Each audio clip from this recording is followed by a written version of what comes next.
Hai movie lovers, makasih udah klik video ini dan selamat bergabung. Di video kali ini saya akan menceritakan alur cerita film Parasite. Film ini dirilis pada tahun 2019, disutradarai oleh Bong Joon-ho.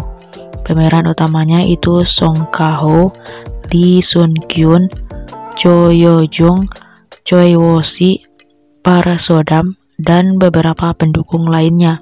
Secara garis besar, film ini menceritakan tentang perjuangan keluarga miskin yang ingin menjadi parasite dalam keluarga kaya.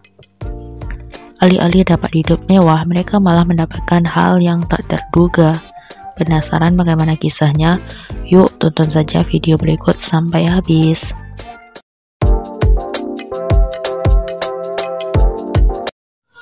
Film dimulai dengan memperlihatkan sebuah keluarga tinggal di apartemen bawah tanah. Keluarga tersebut terdiri dari ayah yang bernama Kim Tak, istrinya Park Jong Suk, putranya Kim Ki Woo, dan putrinya Kim Ki Jung. Mereka merupakan keluarga dengan ekonomi menengah ke bawah.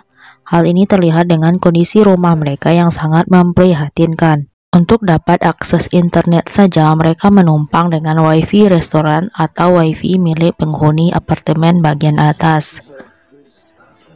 Suatu hari, ada petugas fogging. Kim Tak melarang istrinya untuk menutup pintu agar mereka bisa mendapatkan asap pembunuh nyamuk secara gratis. Tapi dampaknya mereka malah batuk-batuk.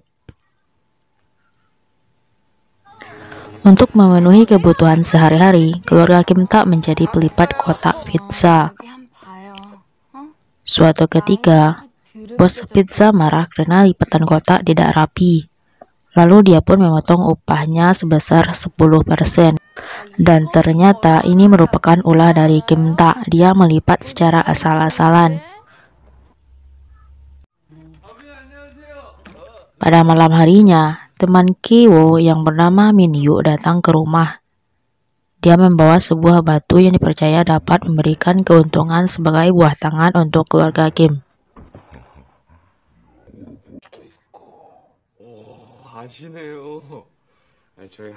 Lalu kemudian meminta Ki Woo untuk menggantikannya menjadi guru privat bahasa Inggris dari anak orang kaya yang bernama Dah Ye, karena dia akan melanjutkan studi ke luar negeri. Min Yu memilih Ki Woo sebagai penggantinya karena dia tahu bahwa Ki Woo memiliki IQ di atas rata-rata, walaupun dia cuma lulusan SMA. Serta Min Yu yakin bahwa Ki Woo dapat menjaga Dah Ye. Berkat keahlian Ki Jung dalam mengedit, Ki Woo bisa memiliki ijazah palsu.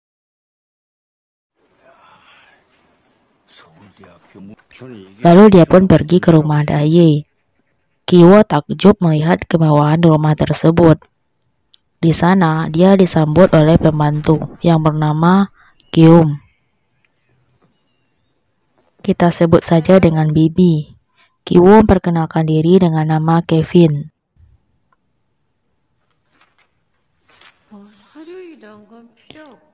Tak lama kemudian, Nyonya Park, ibu dari Dah Ye, langsung menyuruh Ki Woo untuk mengajar anaknya. Karena selain ijazah Ki Woo dari universitas bergengsi, dia juga direkomendasikan oleh Min Yu.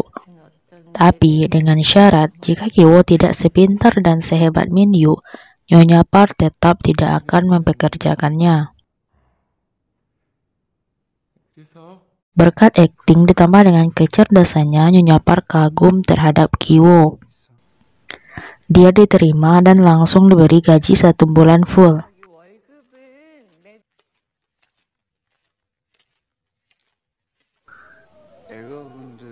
Sebelum pulang, Ki Woo berbincang-bincang dengan Nyonya Park. Nyonya Park mengeluhkan tingkah laku anak bungsunya yang bernama Da Song.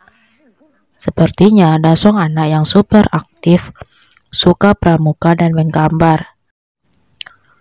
Lalu, Ki Woo merekomendasikan sepupu jauhnya yang bernama Jessica, lulusan Universitas Luar Negeri, sebagai guru seni Da Song.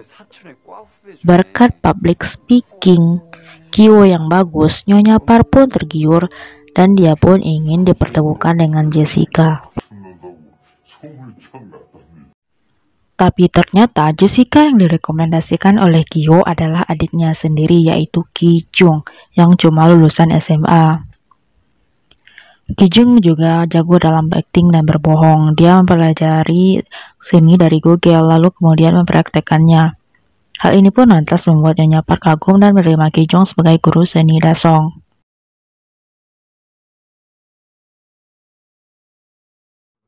Karena hari sudah malam, Tuan Park meminta sopirnya untuk mengantarkan Ki Jung pulang. Ki Jung minta diantar ke stasiun saja karena dia takut kebohongannya akan terbongkar. Sebelum turun, Ki Jung meninggalkan celana dalamnya di dalam mobil. Esok harinya, celana dalam tersebut ditemukan oleh Tuan Park. Berbagai pikiran negatif tentang sopir pribadinya muncul di benak Tuan Park. Takut anaknya akan tertular, Tuan Park pun memecat sopir tersebut.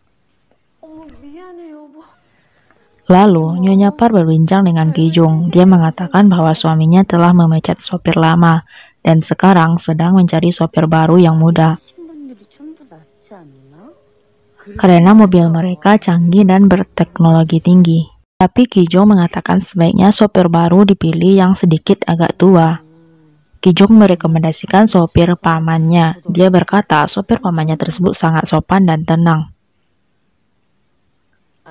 Kepribadiannya sangat bagus. Lagi-lagi Nyonya Park tergiur dan ingin dipertemukan.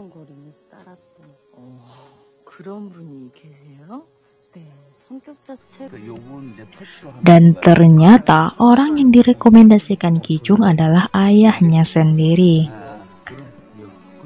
Sebelum bertemu Tuan Park, Kyo mengajak ayahnya ke showroom mobil mewah. Di sana, mereka mencari mobil yang sama persis dengan mobil Tuan Park. Lalu mereka pun belajar cara mengendarainya. Ketika Tuan Park menguji keahlian Tuan Kim berkendara, dia pun dibuat kagum. Tuan Kim dapat mengendarai mobil tersebut secara tenang dan halus. Bahkan kopi yang dipegang Tuan Park pun tak tumpah sedikit pun. Singkat cerita, mulailah mereka bekerja sesuai profesi masing-masing. Mereka tampak begitu senang. Kehidupan mereka sedikit demi sedikit mulai membaik. Dan sekarang pun Kyo dan Daye, putri Tuan Park, mulai menjalin hubungan layaknya orang pacaran. Tapi sepertinya mereka masih belum puas. Kyo dan Ki Jung ingin agar ibunya ikut masuk dan jadi pembantu di rumah mewah tersebut untuk menjalankan aksinya. Untuk itu, mereka lalu menyusun rencana.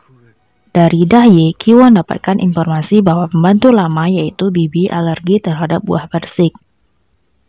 Mereka mulai mempersiapkan segalanya, mulai dari mengumpulkan serbuk buah persik sampai dengan melatih Tuan Kim untuk berakting.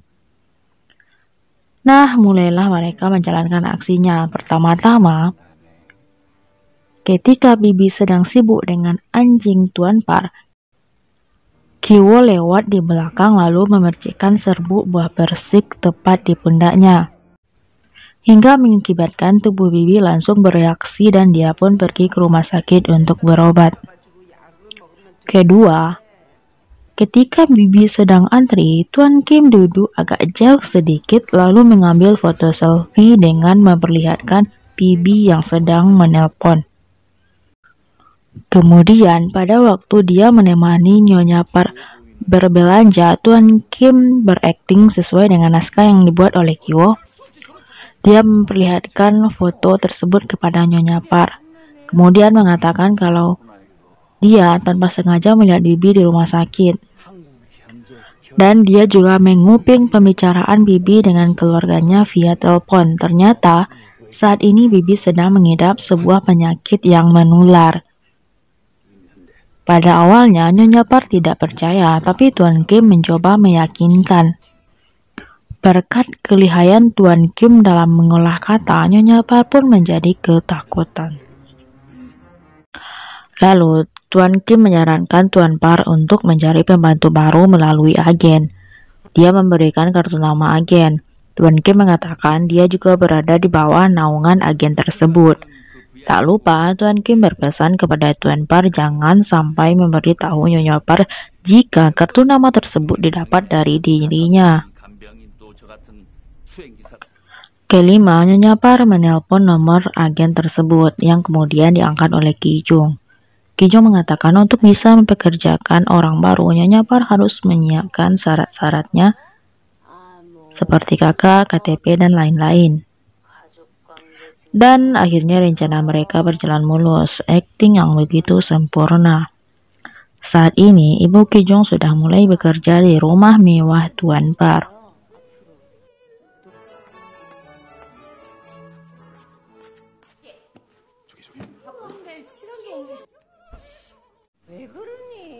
Suatu hari, Tuan Par pergi berkemah untuk merayakan ulang tahun Dasong. Setelah kepergian Tuan Par, keluarga Kim menikmati semua fasilitas yang ada di rumah mewah tersebut. Mulai dari berendam di bathtub, memakan makanan di kulkas, serta meminum beberapa wini atau whisky mahal. Seolah-olah mereka sedang menjadi tuan rumah tersebut. Ketika mereka sedang bersenang-senang, tiba-tiba saja bibi pembantu lama rumah tersebut datang. Dia memohon kepada Jung Soo agar diizinkan masuk. Bibi mengatakan bahwa dia melupakan sesuatu di basement dan ingin mengambilnya. Karena kasihan, Jung Soo pun mengizinkan dia untuk masuk, lalu mengikutinya dari belakang.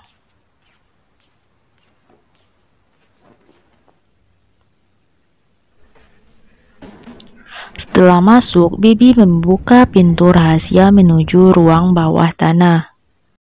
Istri Kim yang penasaran terus mengikutinya hingga dia melihat sesuatu yang tak terduga. Ternyata di ruangan bawah tanah tersebut ada suami bibi. Bibi tersebut menjelaskan bahwa Tuan Par dan keluarganya tidak pernah tahu tentang ruangan itu. Suaminya telah bersembunyi kurang lebih selama 4 tahun untuk menghindari rentenir. Bibi tersebut meminta belas kasihan dari istri Kim. Dia memohon agar suaminya tetap berada di sini dan diberi makan.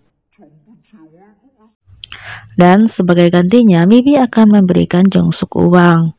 Tapi sayang, istri Kim tidak tertarik dengan uang Bibi dan malah akan menelpon polisi. Pada saat akan menelpon, Tuan Kim dan 2 anaknya terjatuh dari tangga. Ternyata mereka telah menguping dari tadi. Kiwo memanggil Tuan Kim dengan sebutan ayah. Bibi terkejut dan langsung merekamnya. Sekarang suasana pun telah berbalik. Bibi mengancam akan mengirimkan video tersebut kepada Tuan Par. Kemudian Bibi memperlakukan keluarga Kim seperti tawanan. Di saat Bibi dan suaminya sedang menghayal indahnya kehidupan mereka nantinya, tiba-tiba saja Tuan Kim mendorong kursi sehingga menyebabkan HP Bibi terjatuh dan terjadilah perkelahian. Tuan Kim dan keluarganya berhasil mengalahkan Bibi lalu menghapus video tersebut. Tapi tak lama kemudian, Tuan Par menelpon dan mengatakan dia akan pulang karena kempingnya gagal karena hujan. Keluarga Kim pun langsung merapikan rumah tersebut. Bibi dan suaminya diikat dan dibawa kembali ke ruangan bawah tanah. Ketika Kim sedang lengah, Bibi berlari ke atas tapi secara spontan ditendang oleh istri Kim. Hal ini membuat Bibi terjatuh dan kritis.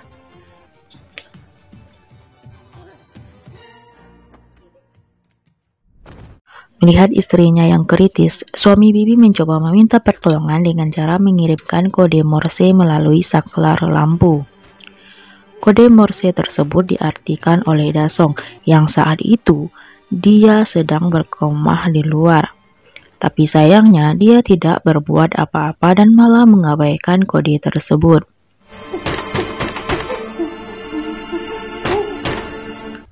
Setelah semua keluarga Tuan Par tertidur, Kim dan kedua anaknya keluar melalui garasi. Mereka berjalan melewati hujan yang sangat deras. Ketika sampai di rumah, ternyata rumah mereka telah kebanjiran. Tak ada satupun barang yang bisa diselamatkan. Rumah mereka menjadi kotor dan berantakan. Air kotor juga keluar dari kloset. Lalu, Kim dan kedua anaknya tidur di pengungsian bersama dengan korban banjir lainnya. Esok harinya, Tuan Par mengadakan pesta ulang tahun Dasong.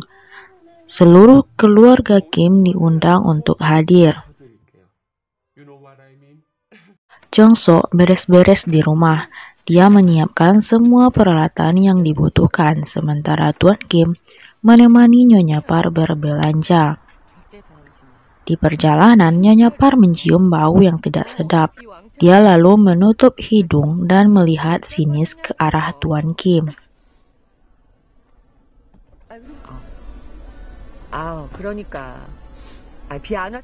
Ketika semua orang sedang sibuk, Kiwo bermesraan dengan Dahye. Ternyata mereka selama ini berpacaran. Sementara itu, Ki Jong menemui ibunya. Ia meminta agar sang ibu membicarakan jalan tengah dengan Bibi, yang tanpa mereka sadari bahwa Bibi telah meninggal. Dan suami Bibi sangat marah serta berniat untuk balas dendam. Setelah selesai bermesraan dengan Dahye, Kiwo mengambil batu dari tasnya, lalu dia turun ke ruangan bawah tanah.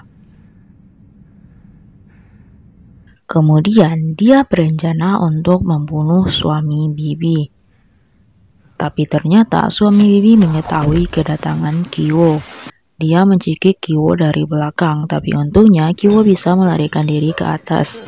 Namun, sampai di atas dia terjatuh lalu kepalanya dipukul oleh suami Bibi menggunakan batu yang dia bawa tadi.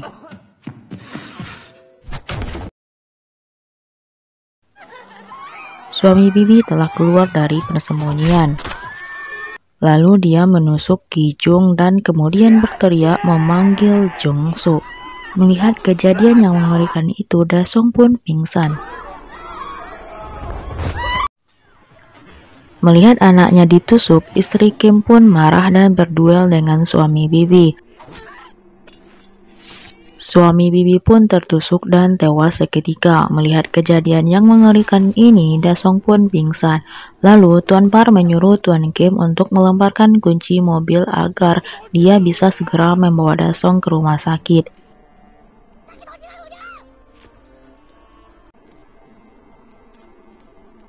Ketika akan mengambil kunci, Tuan Par menutup hidungnya. Hal ini membuat Tuan Kim tersinggung dan dia pun marah. Selama ini, Tuan Par kerap melakukan hal yang sama ketika bersamanya. Lalu dia mengambil pisau dan menusuk Tuan Par, kemudian melarikan diri.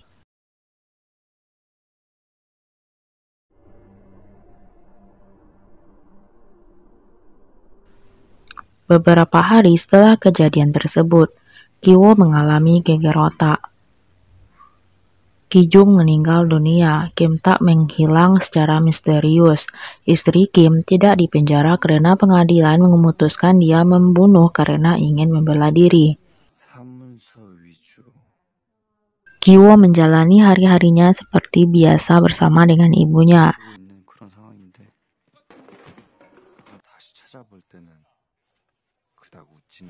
Sementara itu, istri Tuan Par dan anaknya pindah rumah.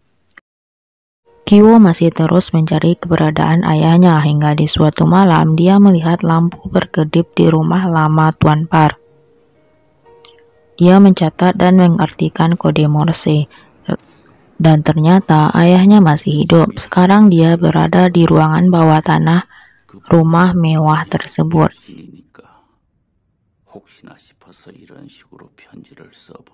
Kiwo sangat senang dan berjanji kepada ayahnya suatu hari dia akan menjadi orang kaya dan akan membeli rumah mewah tersebut sehingga ayahnya bisa bebas dan dapat menghirup udara segar.